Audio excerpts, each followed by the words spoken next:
கடலூர் மாவட்ட அரசு மருத்துவக் கல்லூரி சாலையில் ஜாக்டோ ஜியோ அமைப்பினர் ஒருநாள் அடையாள வேலைநிறுத்த போராட்டம் மாவட்ட செயலாளர் மணிகண்டன் தலைமையில் நடைபெற்றது.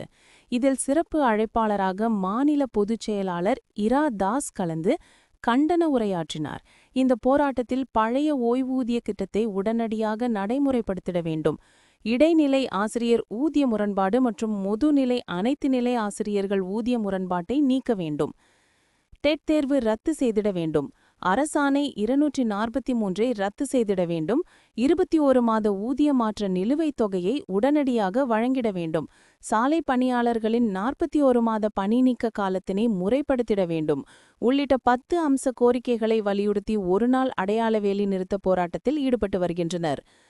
செய்தியாளர்களை சந்தித்த மாநில ஒருங்கிணைப்பாளர் காந்தி மதிநாதன், இன்றைய வேலைநிறுத்த போராட்டத்தில் ஆசிரியர் மற்றும் அரசு ஊழியர்கள் சுமார் 5 லட்சம் பேர் தமிழ்நாடு முழுக்க இந்த ஒருநாள் அடையாள வேலை நிறுத்த போராட்டத்தில் பங்கு பெறுவார்கள் என்றும், இந்த போராட்டத்தின் முடிவுக்கு கொண்டுவர தமிழ்நாடு முதலமைச்சர் உடனடியாக கோரிக்கை ஏற்ற அறிவிக்க வேண்டும் என அவர் தெரிவித்தார்.